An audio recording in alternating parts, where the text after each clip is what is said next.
4 PM news network में दोस्तों आपका स्वागत है। मैं हूं आपके साथ राशिद ज़हीर। गालिबन अल्लामा इकबाल का एक शेर है कि मस्जिद तो बना दी पल भर में ईमान की हरारत वालों ने।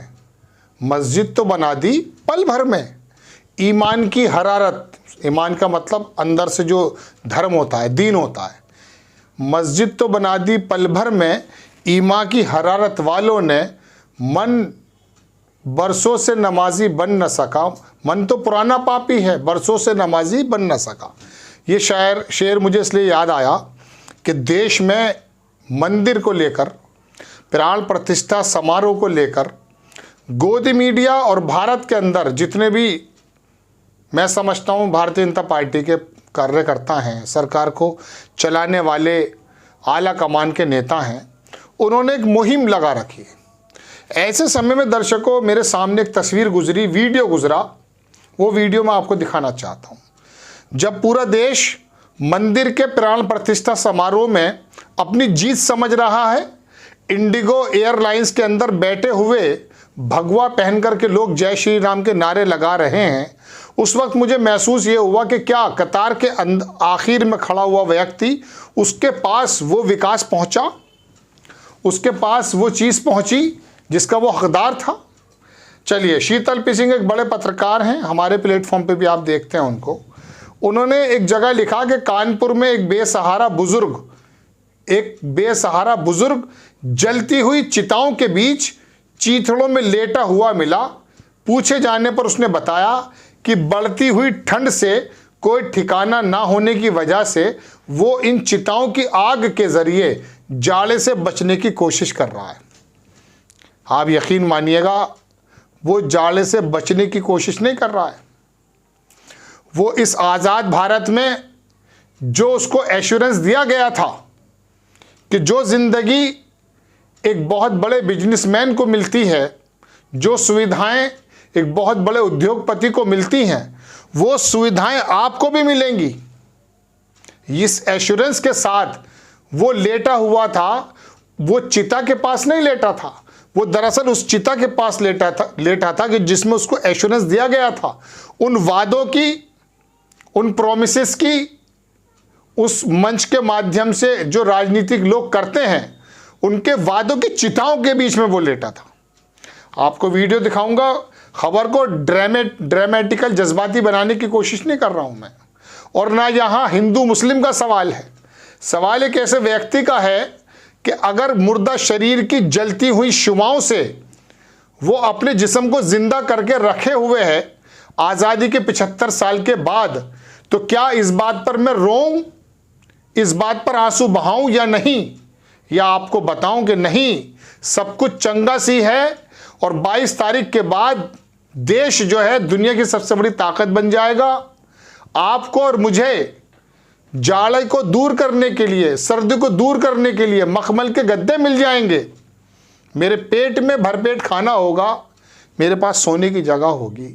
अगर 22 तारीख के उस प्राण प्रतिष्ठा समारोह के बाद ऐसा भारत बन जाता है, तो मैं तमाम देश के उस 20 करोड़ लोगों से भी कहूँगा जिनको पल पल ये जताया जा रहा है कि देखिए आपके जज्बातों को कुचल कर हम इस काम को कर रहे हैं। ये बात दीगर है कि सुप्रीम कोर्ट के उस आदेश को उस 20 करोड़ के विशेष समुदाय के वर्ग ने दिल से एक्सेप्ट कर लिया था और सोचा था कि बड़े भाइयों की आस्था ही सही, मैं राजी हो जाता हूं। लेकिन अब पल पल उन जख्मों को कुरेद करके उसके अंदर से मवाद निकाल करके सोसाइटी को बदबूदार बनाने की जो जिम्मेदारी सरकार में बैठे हुए लोग कर रहे हैं, उसके ऊपर ये मुंह चिल्लाता हुआ बात है कि एक तरफ ये साधु है। आगे देख लीजिए वीडियो, तो मैं आपको वीडियो देख लीजिए पहले आप।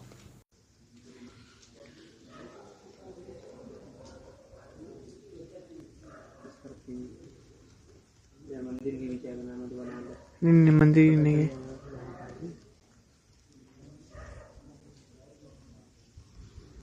देख लिया दर्शकों आपने ये वीडियो।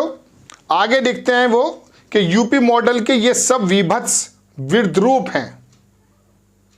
अयोध्या और गोरखपुर में अरबों रुपए खर्च किए जा रहे हैं, लेकिन प्रदेश के चौराहों पर अलाव की व्यवस्था अपर्याप्त है। रैन बसेरों की दुर्दशा पर अब मीडिया रपटे नहीं लिखता, वो भी आजकल सिर्फ अयोध्या पर केंद्रित है। हमसे भी कहा जाता था सर्दी की रातों में कि आप रैन बसेरों के अंदर हालात देखो। हमें कई बार उन्हीं गद्दों पर कुत्ते लेटे हुए नजर आ जाते थे, हम उसको खबर बनाते थे। लेकिन रैन बसेरों की हालात बताते बताते अब तो आपको सिर्फ और गोदी मीडिया का बड़ा एंकर अयोध्या में लेटा हुआ लड्डू के बारे में बता रहा कि ये अयोध्या के अंदर हलवाई की दुकान है और ये लड्डू है। आगे लिखता है वो, उन्होंने कहीं से कॉपी किया है बेसिकली ये, कि लोकल मीडिया कर्मी के दुस्साहस से कभी कभार ऐसे सच सामने आ रहे हैं, वरना सरकार की प्रशंसा करने तक ही मीडिया का नेतृत्व सीमित है। ये लोकल का कोई पत्रकार है, क्रांतिकारी, वो बता देता है, ऐसी वीडियो दिखा देता है, जिसकी वजह से मुझे ये सत्संग आपके सामने करना पड़ गया। ये आप सत्संग माने या मेरे दिल का दर्द या आपके दिल का दर्द, वो तो जाने आप। लेकिन याद रखिएगा, इस धर्म की चाशनी में, इस धर्मांध की चाशनी में, इस धर्मांध की अफीम में जो आपको और मुझे धार्मिक पशु बनाने की कोशिश की जा रही है, इससे मुझे, मेरे देश को, आपको और आपके देश को कुछ मिलने वाला नहीं है।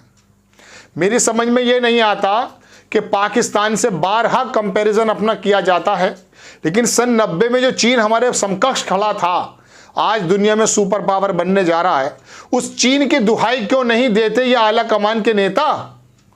पाकिस्तान के अंदर विशेष समुदाय रहते हैं, वो बर्बाद हो रहा है, तो इसी बात पे खुश होते रहें।